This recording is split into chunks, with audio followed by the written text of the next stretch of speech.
everyone know as well that the conversations are all recorded, and you'll be able to find those. I'll post links in a few moments' time to the YouTube channel where people will be able to catch up with the conversations after this session. Just going to give us another minute, and then I will introduce you to the panel and we shall get started.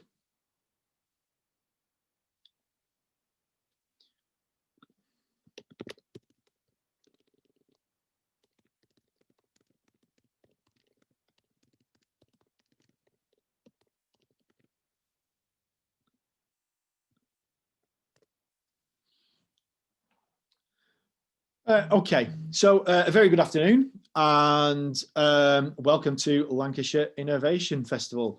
Lancashire Innovation Festival is an opportunity to showcase all the fantastic innovation support that is available throughout the county of Lancashire to SMEs and anyone who wants to engage with the innovation conversation. And you can find out full details about the whole event at lancashireinnovationfestival.co.uk, where we've got listings, and we're here for a few more days. We're here till Thursday, and we've still got plenty more to come in the way of panel discussions, sessions, Q&A, and other events. So I invite you to join us for all them.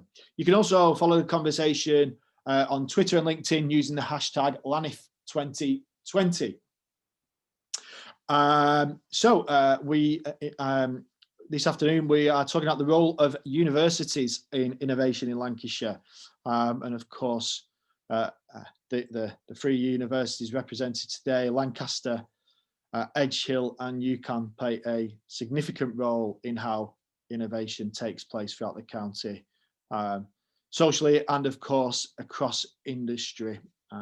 So where better than to bring three of our most senior innovation experts from each of the universities together to showcase and tell us more about what they are doing. So we're going to focus quite specifically on three very specific questions, but I'm going to pass over to Simon Bolton from Edge Hill, who's going to give us a brief introduction and tell us a little bit more about what we're going to talk about. If you've got any questions, please fire them into the box marked Q&A, and I'll address questions hopefully sort of towards the end of the session. And also feel free to use the chat to tell us about where you're from and your interest in innovation. In the meantime, Simon, I will pass over to you at this stage. Thank you, Dan. Just to give a context to today's discussion, is that the three universities have come together over the last 3 years to develop the HI Innovation Forum. And today, what we're really going to talk about is like with how we, the types of innovation that we're doing, how we're working together, and how, as a region, we have a really effective series of innovation assets. And today is really just talking about highlighting what we're doing, what impact we're delivering, and how we're moving forward in the future. Myself and my colleagues will be talking about that and then answering any questions from the audience. Thank you, Dan. Great. So I think to kick us off, guys, it'd be really useful, I think, if you could just all perhaps give us set the scene with a brief introduction into yourselves, your roles at your own HEIs, and perhaps some of the stuff that you guys do around innovation. So can I kick off with, on my screen as it looks, I'm going to kick off with Mark, if that's okay. Yeah, sure. Hi, good afternoon, everyone. I'm Mark Bowen, and my title at Lancaster University is Business Gateway Manager. In that role, primarily, I act as the name implies, the title implies, a gateway for any organisation, primarily for businesses, but it includes the public sector and the third sector, who want to explore working with the university in some way. Now, that might be doing a course, it might be a piece of research, a piece of consultancy, or just simply to have a chat and find out what the university can do for that organisation, I say particularly businesses.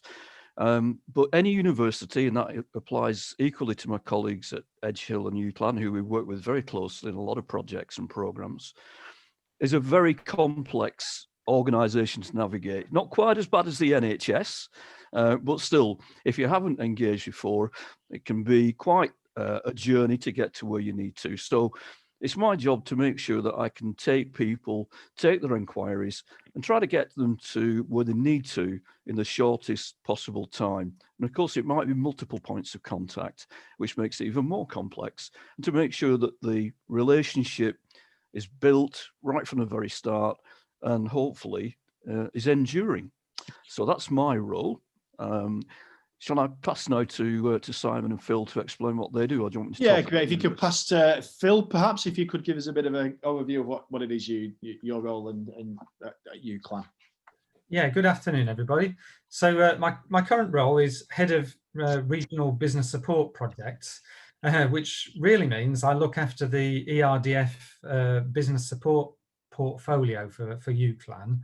We've got about 10 projects covering quite a wide range of activities, from helping people with their resource efficiency and waste management through to looking at preparing companies for investment and working on student placements, product developments, a whole range of projects anyway. My background is that I've worked in this sort of area of business assistance for the last 20 years or so. So I've also worked on things like knowledge transfer partnerships and more recently degree apprenticeships. So yes, our aim is to work individually and collectively as universities in Lancashire to support businesses. So, Smashing. Thanks, Phil. Simon on that one. Yeah, Simon, and what about yourself? I'm Professor Simon Bolton. I'm from Edge Hill University. I'm associate dean for the Faculty of Arts and Science, and I'm responsible for enterprise and employability for 7,500 students. And I lead for the university on enterprise and engagement with businesses. Very much like both my colleagues, is that we established a gateway, because I mean, well, that's a common theme I think that Mark and Phil are both, you know, we're picking up on, is how do organisations enter into the university? How does that look at driving growth, and then connecting those to knowledge exchange, research and student placements? Smashing. So there's three kind of main questions that I'd like to touch on really as part of this conversation. The first one, and I'm going to come to yourself first, Phil, with this. But the first one, and I kind of want to, I suppose, in the first instance, think about your own HEIs. The first question is, what are you good at? And I think then, after you kind of all summarise what you're individually good at, collectively, I'd like to know as well, what are the universities good at when working collectively? Yeah, sure, Dan. Thanks for that. I think universities, what universities can deliver in terms of business support is perhaps some very specialised and in-depth support, which is sort of bringing out, it's sort of drawing on the research and the sort of teaching activities at a higher level that's going on in universities. So it's engaging some of our staff that are working with students and working on research, and getting them involved in very applied projects in very specific ways to help SMEs in the Lancashire area. So I could sort of give you some examples of that. For instance, we've got a project called Innovation Clinic, which works to help companies in their development of new products.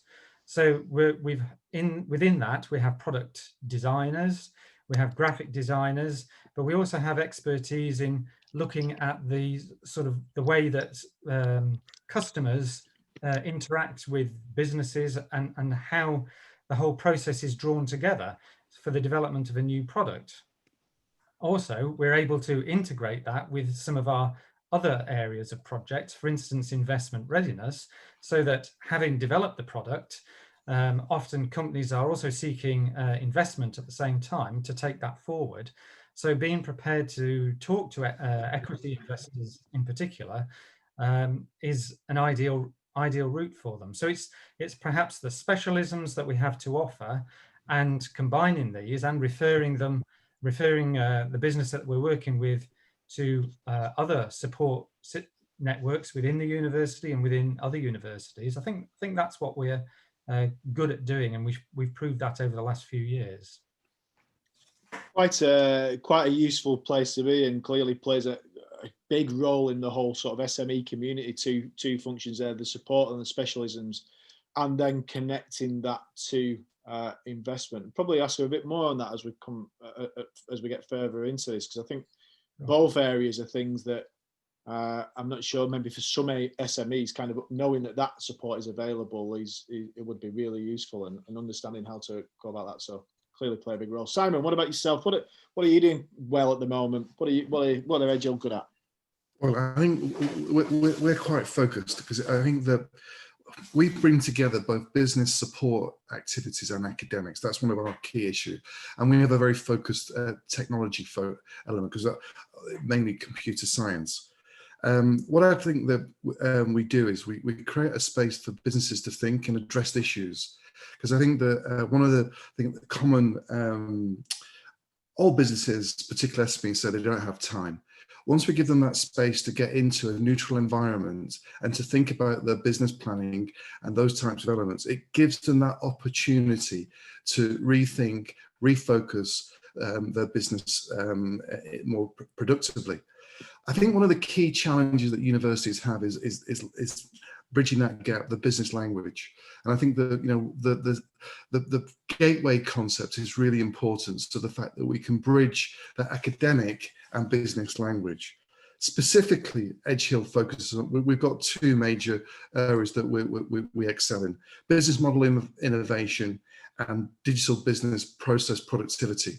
So we work with our other colleagues within the network, is that we might not deal with technology, but we look at if a new technology is coming from Lancaster or UCLan, we can work as a partner to actually look at the commercial concept of that and put together a business model with them.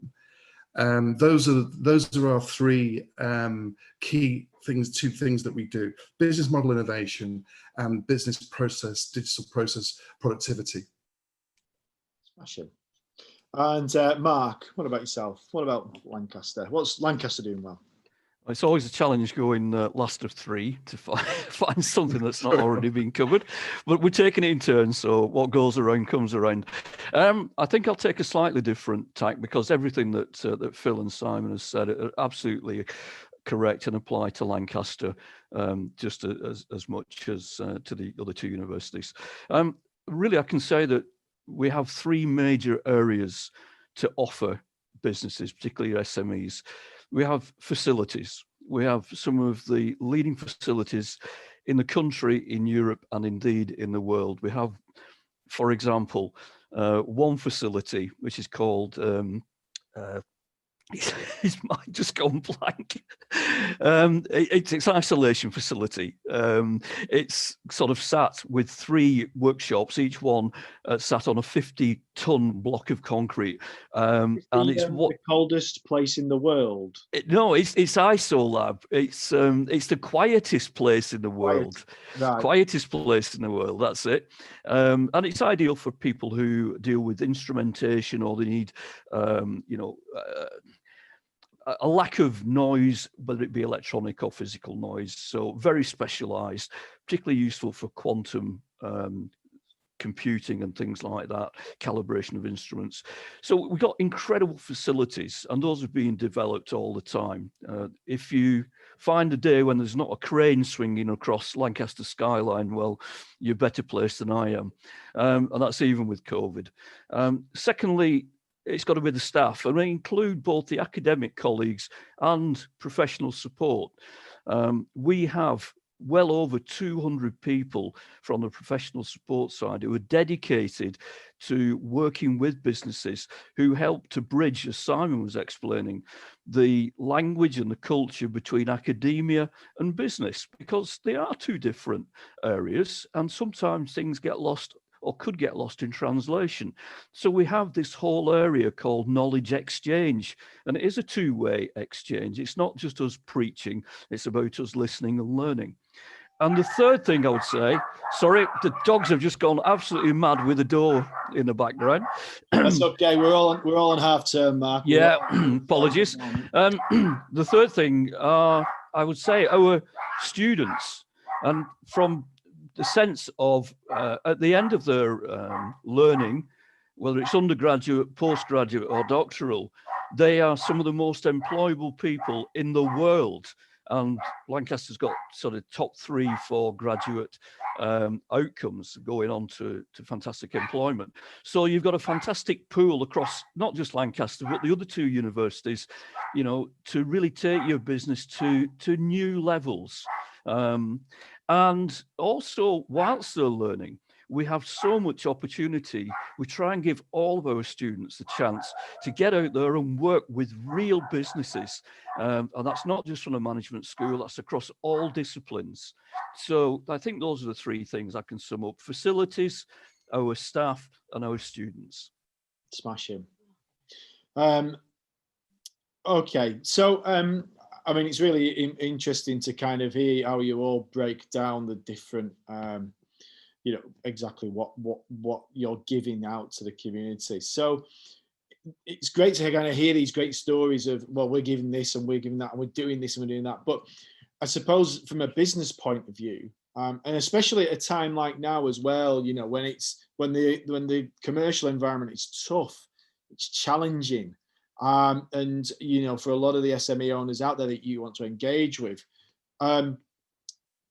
you know, you know, I think, like Simon mentioned, time is a commodity for a lot of these people. So, you know, how do you define the impact that you're delivering? What impact are the universities each delivering out in the community? Simon, I'm going to come to you first on that one. Oh, sorry, I think you're just on mute still. Apologies. I was being good and had my mute on. 3 things is that on average, the organisations we work with achieve 29% growth in turnover. We focus on high growth activities. I can give some examples in a minute, but what we focus on is targeting hard to reach organisations who haven't used business support in the last 3 years. So 7 out of 10 of our businesses that we collaborate with are businesses that are classified as hard to reach. And in terms of the profile, 86% of our organizations we deal with are business leaders of those organizations. So our focus, as I said very early on, we have quite a narrow focus. Ours is on growth on businesses. You know, for example, we talk about a PR company who joined us 2 years ago. They were losing 9%. Now they've grown, but they're making 40% profit. A technology company, educational technology, they become stagnant. They got stuck around 4.5 million, and now we've helped them to put in the structure. They've now grown to 6.5, and they're now looking to go into 12 million expansion. And the final one is like an insurance company, Nugent Sante, who rapidly expanded over the last 18 months and needed some support to look at the productivity of their systems. And now they've increased profitability by 12%.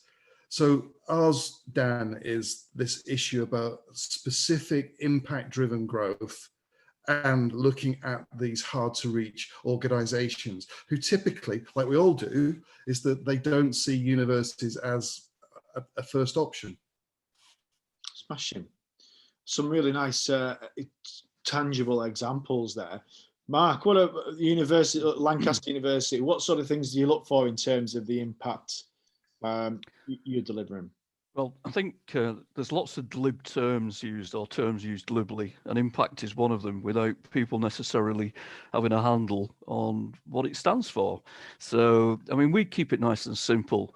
Impact is about change. What has changed as a result of us being involved with an organisation? And that can be about us as well. So, you know, we can learn, we can gain more experience, more understanding, more confidence about working with businesses. So it's a two-way street again. So impact, I'll take an example. I could bore the pants off everybody and tell you how wonderful we are, but that's not the purpose of today. But just to illustrate, yeah, we've been getting European funding for quite some time now. But in this last 3 years, from 2017, we've had a real sort of surge of interest with SMEs, and that's where we feel our strength is, working with the small businesses that make up the backbone of the business stock in Lancashire, you know. And they are some of the hardest to work with because they tend to be run by owner managers who are delivering as well as trying to think strategically. And time is a real resource that's in short supply and great demand. But to give you an idea, between 2017 and the summer of 2019, we worked with 700 SME businesses. And in that time, over 900 full-time jobs were either created or safeguarded with those companies. And there was a £20 million plus increase in turnover. And this isn't us talking, this was an independent evaluation of the work. And we're very proud of that. You know, it's not about bigging ourselves up. It's about doing the right thing for business and the right thing for the economy and for the people of Lancashire. Smashing. Thanks, Mark. Phil, Mark talked about cranes before around the Lancaster campus, but there's some terrific stuff going on at UCLan, and we had last week, the week before, the EIC, the guys from the EIC were talking about some of the work that they're doing. So UCLan clearly has a lot of impact on Preston and of course across the north. What do you see? What's the difference, the impact that you guys are making? Well, apart from the traffic chaos, which is clearly impact on the well, our part of Preston anyway. No, it's true. The EIC, unfortunately, because of the pandemic, perhaps hasn't reached its true potential this year, because it opened sort of shortly before the lockdown started. But I think to sort of build on some of the points that Simon and Mark raised, really, we are committed to working with SMEs, and that's a full range of SMEs, from sole traders through to quite significant size companies. And I think in what we have to offer, we have something for all kinds of different companies. And the key thing for us is to understand the potential of those companies and the potential that they have for innovation and growth, so that we can provide whatever kind of assistance is going to be most valuable to them to help them succeed. And I think that can be in a range of different ways. It might be specialist technical knowledge. It might be, as Simon was indicating, working with the leaders and the managers of those companies, which we also do. Lancaster University and ourselves have a joint project called Lancashire Forum, which is a sort of a leadership program. And then we also try to look for, are there any skills shortages? Do we have any way of plugging in our students and graduates to work with those companies? Or in fact, do the companies want to invest in a bigger program like knowledge transfer partnerships? So I think the impact, and we can quantify it. We've also had an impact study done in the same way as the other universities, so we can sort of confidently say the number of companies we've assisted, the number of jobs created, and the increases in turnover. But to an individual business, it's really, well, what can we provide for them? And really, for me, it's taking those businesses in the direction they want to go to the next level, so that they can get what they want out of the expertise and the resources, if you like, that we have available. Thanks, Phil. And you mentioned there the impact. You mentioned the Lancashire Forum as an example of you working with another HEI. I just wonder, can you give us a bit of context, and I'll whoever speaks up first on this one, but I think I'd like to know a little bit more about how else do you guys kind of work together for the benefit of the region? What other things are going on where you're all coming together and working in alignment? I think, Dan, I hope that was the purpose of this session, really. I think that, there's a commitment made 3 years ago. I mean, we've been collaborating for the last 25 years, but one of the key challenges that we all face and the region face was the government is changing the way it's going to fund. So collaborative activity and making sure that there was sense of the innovation assets. From the engineering centre at UCLan to the medical, area at Lancaster to the pickup in Edge Hill. One of the things we wanted to try and do is make sure that there was an understanding within the region of the innovation assets. And you can clearly see is that all of us as colleagues is that one of the things we talked about, we all do lots of the same thing, but we've also got very distinctive offers that complement each other. And that's really what we're trying to do over the next few years, is make sure the fact that we can create gateways for organizations to come into the different universities, but also a clear understanding of what innovation assets are really available for our SMEs and larger companies within the region. So I think that, there's skills development, leading Lancashire, upskilling, there's growth, there's a whole range. I think many businesses don't realize that we spend a lot of time collaborating. So over to Mark. I mean, you can highlight some more of the collaboration, can't you, Mark? Gosh, dropped in it there. Yeah, I mean, one of the areas that we're really proud of, and just talking about collaboration, unfortunately, in this case, it's not with Edge Hill, it's with UCLan and Manchester and Liverpool and various others. We've just kick-started a few months ago a £14 million project called Eco Innovation Northwest, and it's building on our sort of record in the Northwest of being a real leader in sustainable business, whether that's energy, whether it's the sort of supply chain, whatever it might be, disposal of waste. We have this reputation in the Northwest of being one of the leaders, and it's about now supporting a lot of the smaller businesses as well, to take advantage of the work that's already been done. And it's all free as well through till mid or late 2023. So, we recognize the power, we don't have a monopoly on good ideas. So we recognize the power of working together. The whole is greater than the sum of its parts, as somebody very bright once said. So there is strength in collaboration. Yeah, I'd agree with that. I think we do collaborate all the time on different areas. Sometimes it's sort of necessarily a bit, in terms of research, probably it's quite niche areas sometimes. But also, I think certainly the EcoEye project is a project that works with businesses, and so that could cover the whole of the Northwest potentially. So yes, we do collaborate. Possibly there is still room for improvement in terms of our cross referrals and our sort of interactions on a day-to-day basis. It's always quite difficult with big and unwieldy organizations like universities, and as I'm sure Mark will agree, to do that. But yeah, the intent is there to collaborate, and we certainly have several collaborative projects. For instance, the student graduate placement project called Unite Plus works across UCLan and Lancaster. So does the student enterprise project. So, we're there, we're trying to do it. There's always room for improvement.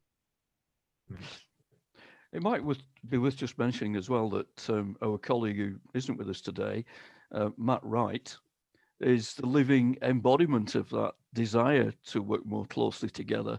And it's through his efforts that things like today are taking place. And he's owned by nobody. We all contribute to his salary. And that's it. And the idea is that he works to bring us closer together, but also to work with the LEP and the County Council and other people who've got an interest in business support, to show, a unified position and give a unified voice to the universities. And just to reinforce that, because the three universities, we came together at senior level to look at this HEI Innovation Forum. And that was, Matt's role was one of the things that we all contributed to doing. So I think that, I think that as we go forward, the larger bids are going to be more collaborative. We're seeing that. and that we need to make sure that Lancashire is in a competitive position to ensure that we can bid and bring back innovation funding for our businesses and organisations, because it's going to become more competitive in the next 5 to 10 years.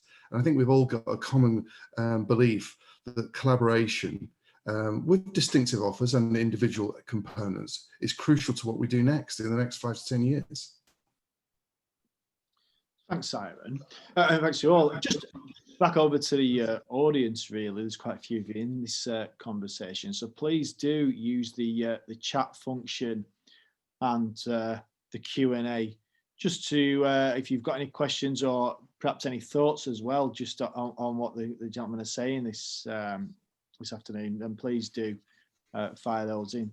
So just, you kind of summarised there what's happening, but looking to the future as well now, and kind of thinking on more specifics. You started to mention there about the region being more competitive, Simon. What and you've touched on Matt's role there, Mark. What sort of things should be coming up? What sort of things should we expect to see from the universities? Well, I think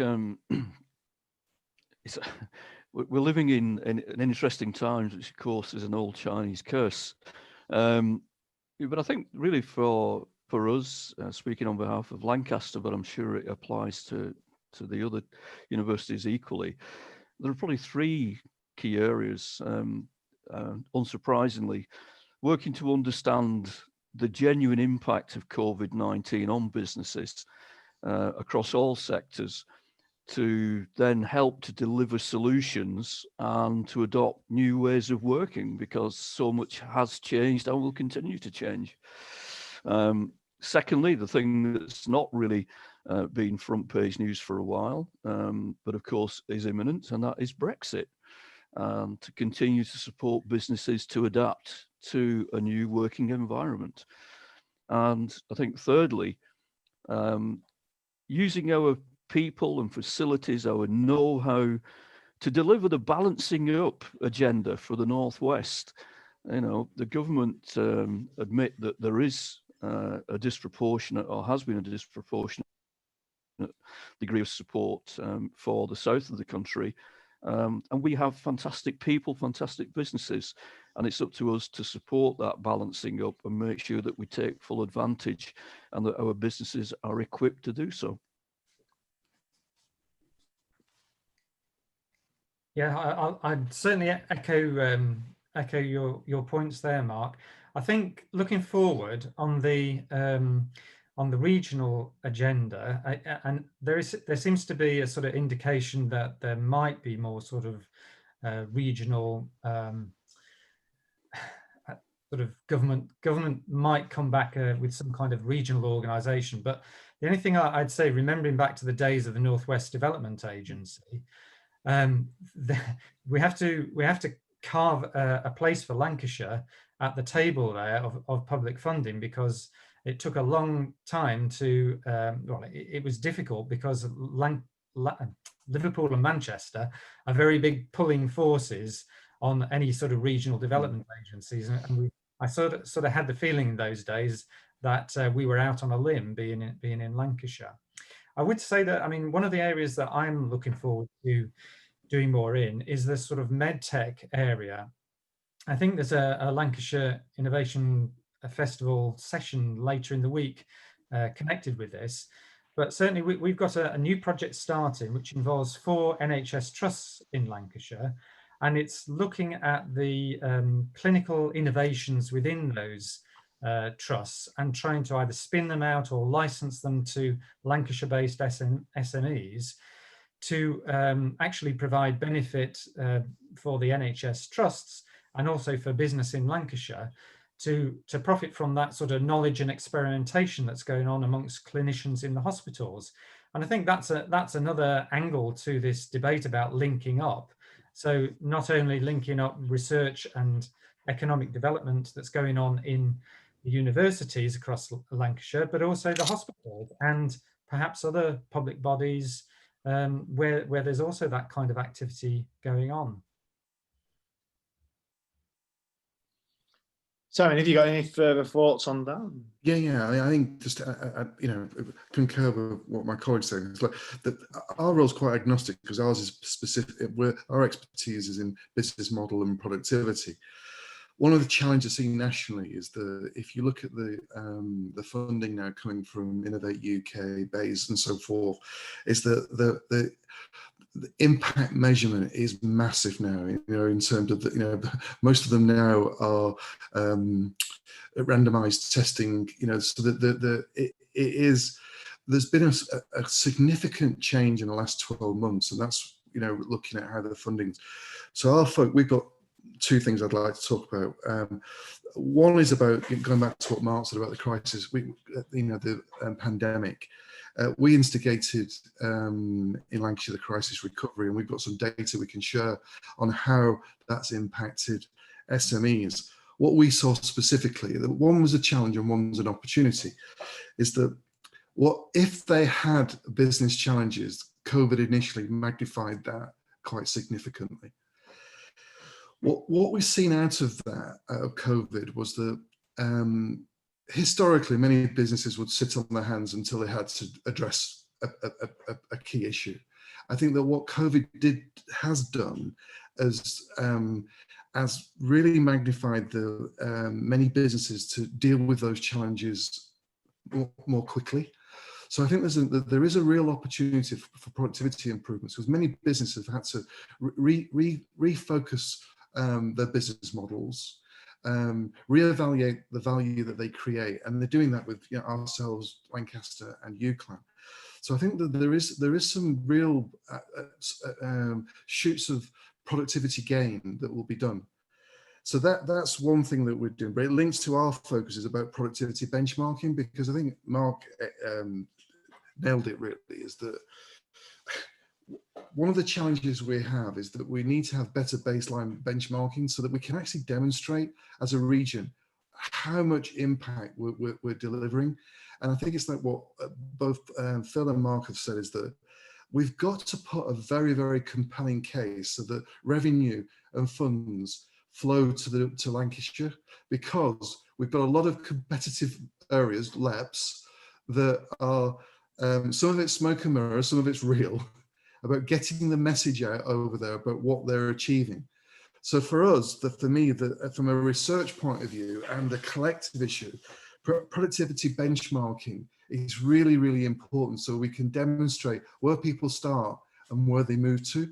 And that is going to be crucial for bringing more funds collectively and individually into the region. It's a really interesting way to kind of look at it there, Simon. That focus is really important on the before and after, where we're trying to get people to. We've had a question, and I suppose it kind of links a little bit there, really, with what you're saying in terms of attracting future investment, and back to Phil mentioned about medtech and health. What Vanessa asks, what's the county, you kind of all could identify, I'm sure, you sort of individual strengths, but what's county-wide across the board? What are our collective strengths? Again, open to the first person that answers. Okay, I'll go first, but Thanks, Phil. I think the views, well, I think the views may differ, but obviously the county has some strengths in engineering, aerospace, advanced manufacture, and that's something that we contribute to. So does AMRC Northwest, which is sort of an increasingly important organisation. So there's that area. I think the health area, we've got strong interests at UCLan. Obviously, Lancaster have got strong interest there. I'd have to ask Simon about. We have a medical school now.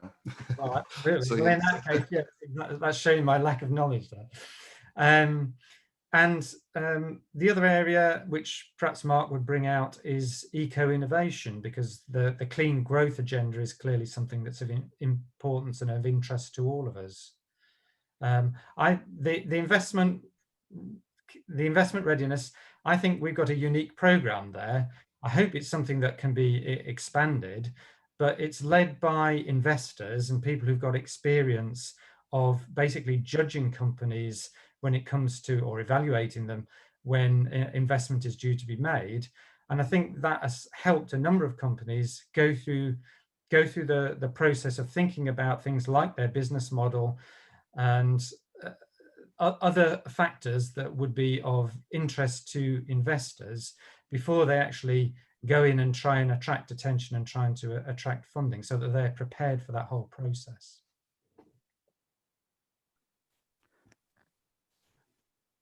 Has anyone got anything to add on that? Mark? Well, yeah, I agree absolutely with Phil, and obviously I mentioned the EcoEye Northwest program, which is a fantastic collaboration, and it really does build on the expertise that we're showing now nationally and internationally as leaders. And there's also there was something that came out now really a couple of years ago, but it was a piece of research done jointly that looked at something called the Energy Coast, which includes Lancashire, but it goes all the way down to North Wales and all the way up, unsurprisingly, into Cumbria, and looking at various energy sources, whether it be sustainable, whether it be nuclear, whatever, the work that's being done research-wise on hydrogen as a coming fuel source.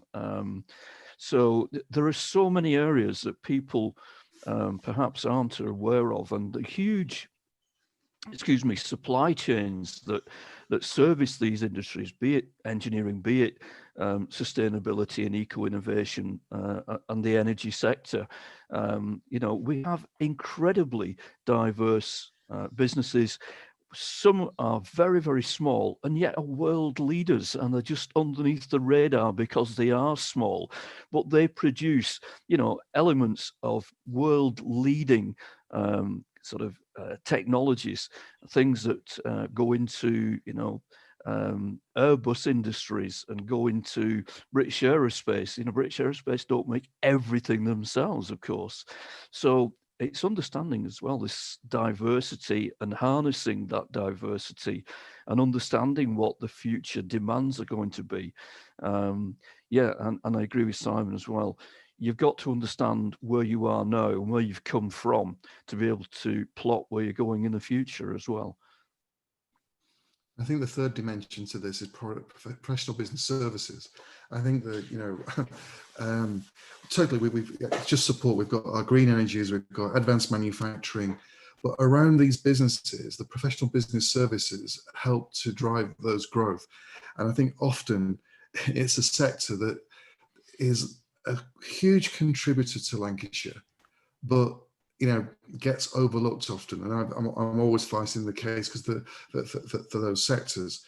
And I think that what we've got to do is this whole issue of scaling. So we have an ecosystem. So we create, grow, and boost. So we create new businesses, we grow existing SMEs, and we boost our multinationals. So we create an innovation ecosystem that's linked to both technology producing and the professional business services. That's crucial there. Otherwise, we won't be able to exploit those fully. Thank you, Simon. That's interesting, and I think I'll come back on a question around the create part in a moment. But Vanessa's popped another question in, and I suppose it was something I was kind of thinking of myself, and I'm trying to think how to word this. But I mean, I come across regularly companies that I would say, don't know how to engage with innovation, don't know how to engage with universities for the purpose of innovation. And I think you've already mentioned as well the challenges of kind of the sort of point of entry for businesses to engage university. Vanessa's out, particularly perhaps could the council help with this? Or from my point of view, what sort of support do you feel that universities need in order to help bridge the gap between universities and businesses? Is it something that the council, the county council perhaps, or the local councils can support with? Yeah, absolutely. There's no silver bullet solution, Vanessa, that's for sure. Otherwise, we'd have already found it, hopefully, and been investing in it. It's using all of the mediums available of communication, but also not trying to do it all ourselves as universities. It's working through and with the councils and working with chambers of commerce and working with other business support organisations, such as the Federation for Small Businesses. Working, I work with Wyre District Council, for example, quite closely. I'm a resident of Fleetwood, and we're trying to regenerate there. And I think that these force multipliers, these organisations that are rooted in particular business areas, but the geographical or thematic sectoral areas, can really help us to get the message out that we are open for business. We do talk the language of business, including SMEs. And a surprise, perhaps surprisingly, how many people at university have run or are running their own businesses as well. Phil, any thoughts to add on that? Just to give a plug for Boost Business Lancashire, of course. We're all connected to the Boost network, and if you want to know anything about any of the business support projects that are certainly funded through, well, basically, I think it's probably all of the funded business support projects, look on the Boost Business Lancashire website. I think one thing I would add, Vanessa, is that we need to think over the next few years the nature of business support intervention. I think there's been a big change over the last 5 to 10 years. From a light touch to in-depth touch. I think that we've got to be demonstrating more impact. I think it's not, business support isn't just a business; it's about delivering something.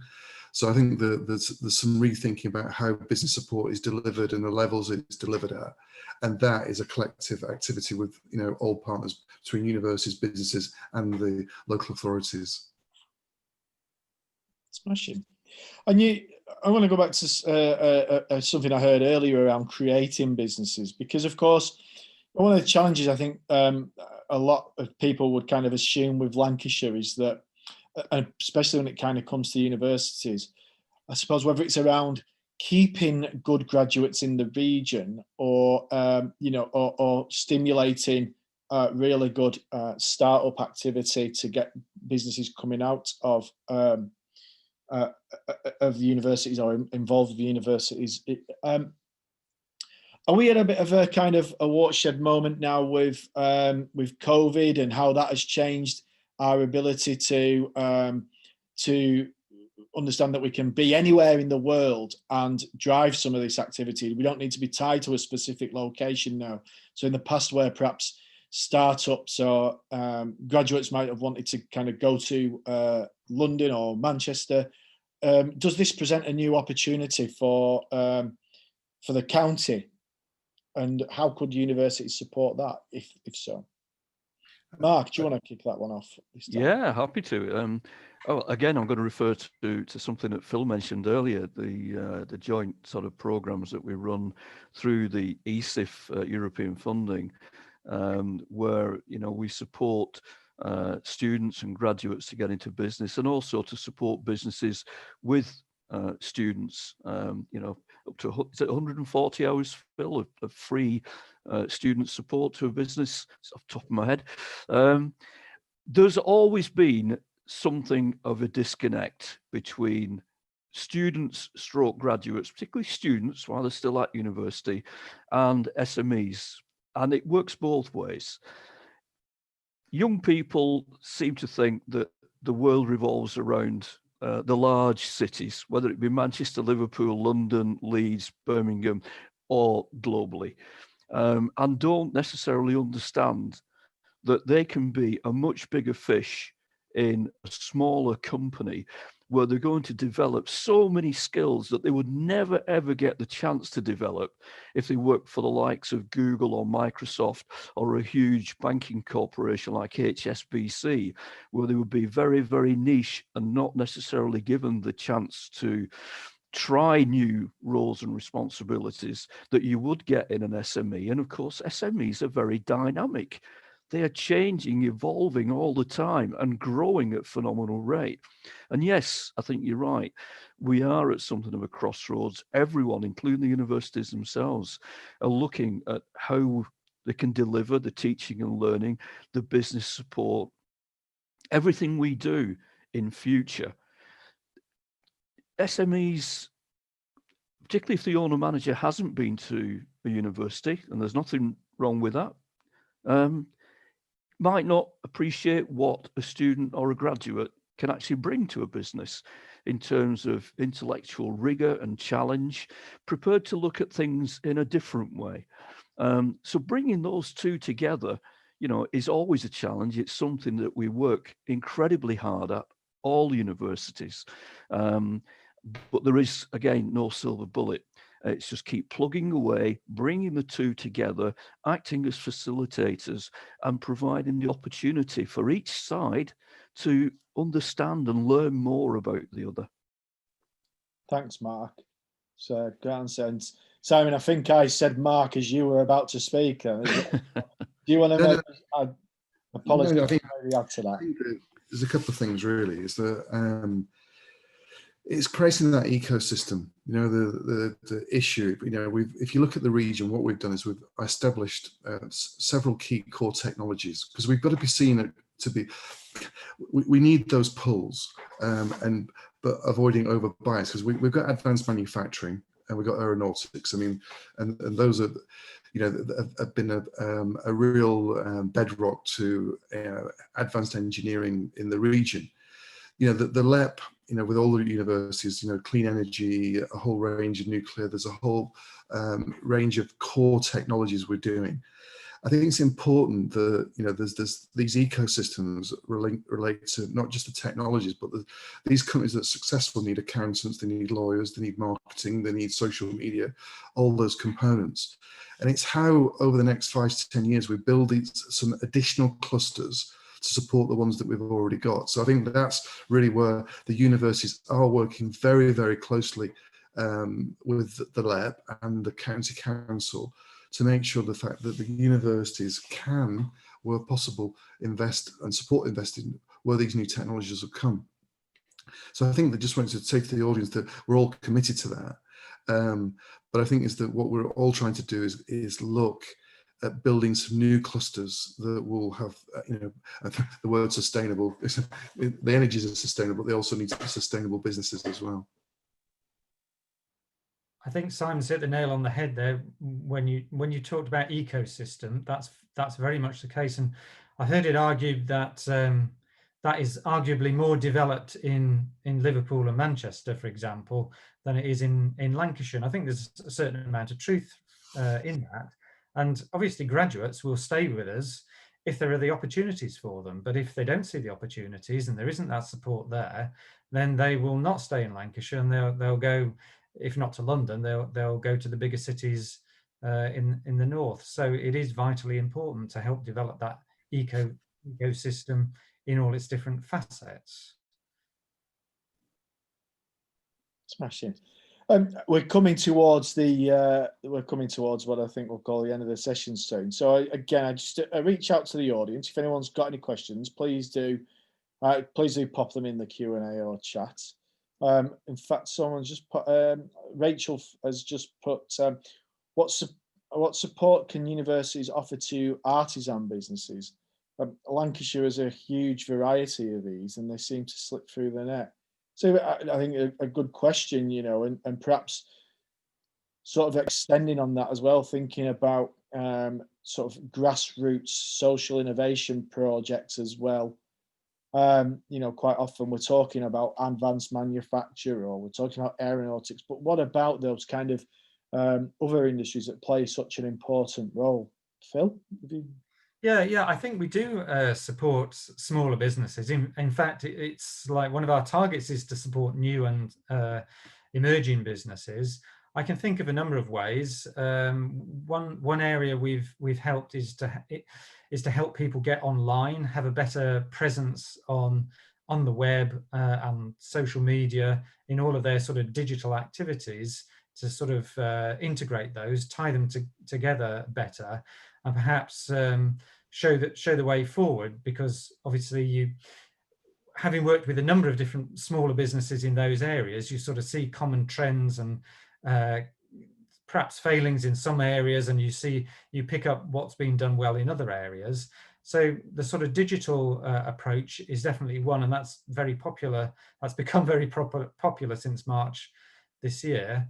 There are also, we've had students undertaking projects specifically for businesses, smaller businesses, helping them develop a strategic sort of marketing and communications plan. So that there are a number of ways that we can help smaller businesses, as well as the larger businesses involved in manufacture, etc. Yeah, I'm going to give a shout out. I'm going to be sort of pro Lancaster. An initiative that has been run by our enterprise team to do exactly this type of thing, to work with artisan businesses, really, the ones who fly under the radar, that are hard to reach, ones who think perhaps that universities aren't the right place to go to. And it's a fantastic project called Work in Progress. And it uses students to help to solve the problems. And it's a win-win situation. Students get fantastic exposure to the real business problems out there. And the students don't just come from business disciplines. That's the great thing. They often come from arts and social sciences backgrounds, and come together with other students, and they start to learn themselves about the mix that's required in most businesses, and they can provide incredibly diverse and imaginative solutions to business needs and business problems. And it's all free, and there's even space for the businesses to come in and just have free office space. And yeah, it's a, like I said, there's no silver bullet solution. It's one more way of doing things, but it's a good shout out for Work in Progress. So anybody around Lancashire wants to get in touch, just let me know. Sorry about that plug. I'm going to broaden it out a little bit. I think that how I see it is that we have all these technology. I'll give you an example. I spent a lot of time working in Asia. Singapore was a very high tech conurbation. But what they realized, if they didn't develop the cultural context, what they were finding is many businesses were developing the business, but they couldn't get people to stay in the location because there was no cultural capacity there. So I think what's really important, as well as doing we've talked about technology, we've talked about professional business services. The cultural industries are as important, because they keep people in here and are so both engaged, both mentally, intellectually, but also socially. So I think that this is another dimension, like Phil touched on, this ecosystem keeping people here. I think the arts, like we've got the Institute of Creative Enterprise that's focusing on looking at this, the role of creativity in society. I think that we've got to look at the total ecosystem, because we can create jobs, but do people want to stay here? So it's a combination within our, we have got some big cities. Those become cultural hotspots. So I'd like to see this ecosystem having both high tech, professional business service, and the cultural sectors all vibrant. They'll be one of that combination of those three elements will make people want to stay within the region. Brilliant, thank you. Just to let all the panel and the attendees know that I've just popped in the chat there a link to some feedback that we're looking for, people's thoughts and opinions on innovation in Lancashire. I really appreciate if you could take the time, just a few seconds, just to pop into that link and give us any details that you think could help benefit the region in terms of its innovation strategy.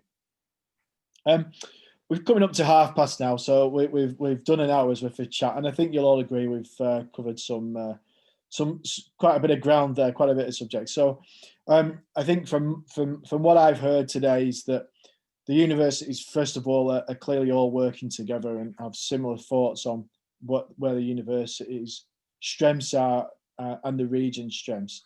But there's some interesting thoughts there, I think, around how we can work together more in future, and particularly about how the region can help to build ecosystems and strengthen different areas in order for it to continue to compete on a national level, and perhaps support with this whole levelling up agenda, which is becoming so important post-COVID.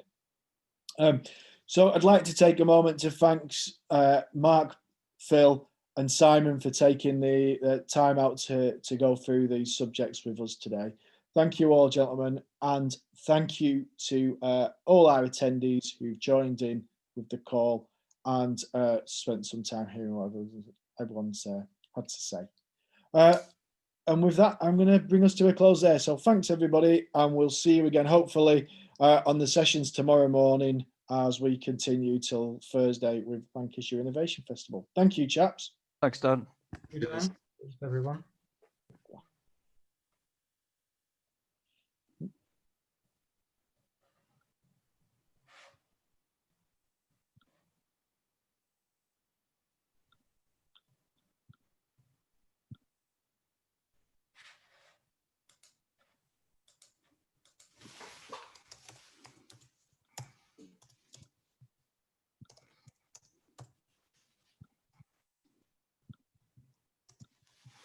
I think Mark's gone.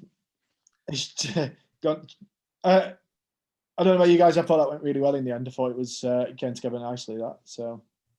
Yeah, I think that when this, well, I spoke to you, didn't I, Dan, about this by email. I think what I really wanted to make sure when this whole festival is that we made sure that we stated some of the obvious, and I think, that was my reason for raising this, that we needed this session, because sometimes people don't know what we're doing. And I think you nailed it, Phil, is that we've all got our, each university's got its own agenda, but we've got to collaborate more effectively. Otherwise, funding is all going, the big funds are all going collaborative. And if we're not involved together, we're going to be cut out by other people. Yes, you're absolutely right. That's the only way to go forward, definitely. And we may be in bigger competition, we are the minnow if you got Liverpool and Manchester in there again, if we're having to fish in that sort of pond. So we do need to work together. Yeah. Yeah, and I thought, good. Yeah, great. Cheers, Dan. Came across well. So yeah, thank you. I'll let you crack on with the rest of your day. Cheers, gentlemen. Take care. Cheers, Dan. Bye-bye. Cheers. Bye.